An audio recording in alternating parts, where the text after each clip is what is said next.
morning. Myself Dr. K. Katwahange, Assistant Professor, Department of Business Administration, Dr. S.N.S. Rajalakshmi College of Arts and Science. Now we are going to see about the new research series of business research methods. So the research is nothing but a research. Here, already existing problem, we have to find a new solution for the existing problems. Here, research is a systematic process because of collecting data and interpreting the data, and finally results will be given to the final respondents. Here, the research is a systematic information. It's a process of investigation and problem or phenomena to discover new facts, verifying existing knowledge and solve managerial problems. Say example, if a student sit in a class, they are learning.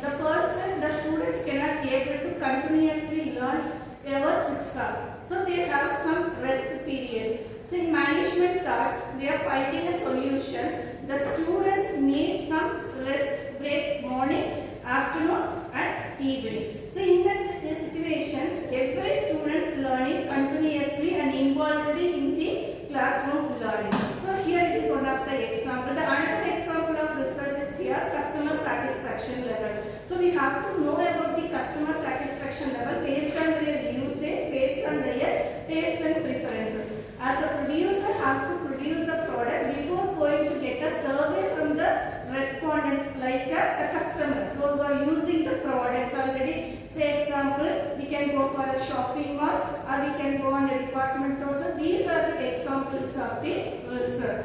Here, features of research. First one is a systematic process. Yes, systematic process is nothing but we have to collect the data based on the research, based on the problem, based on the objectives, based on the research gap, that is where we are to, where we want to go. So these are the coming under the research. Here the systematic process is a step-by-step process. First we have to find the problem, and then next we have to prepare a questionnaire, and we have to collect the data. After that we have to analyze what tools we are using during after collecting the data, what tools we are using and what basis we are finding the solution, and finding suggestions and conclusion. So this is a systematic process. It's not an easy task as a researcher point of view.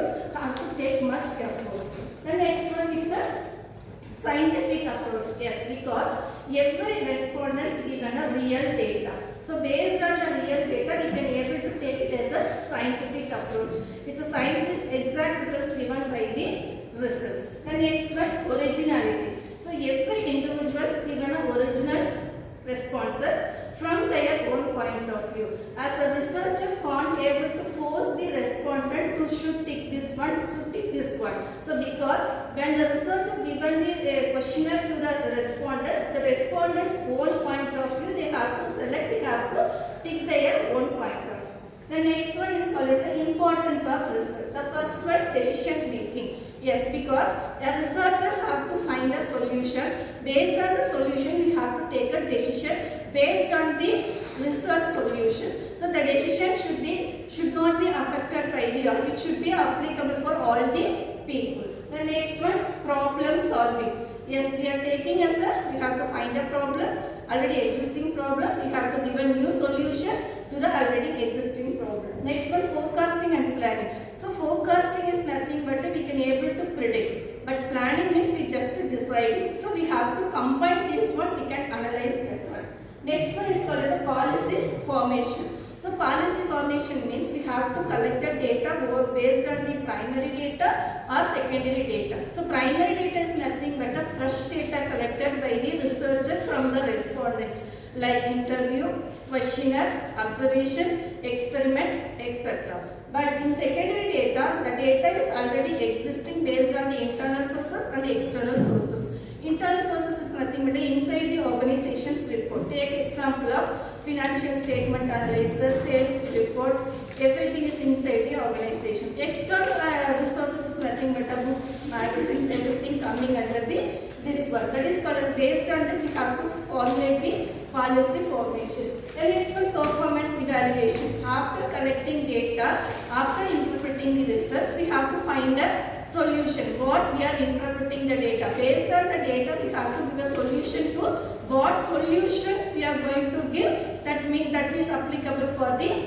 respondent's opinion. Based on the respondent's opinion only, the researcher collecting the data, the researcher have to give a clear-cut solution to the particular company and particular person. The next one, innovation. So the innovation is nothing but we have to already existing, that will be created newly. The already existing one, we are remodifying the innovation of the research problem. Thank you.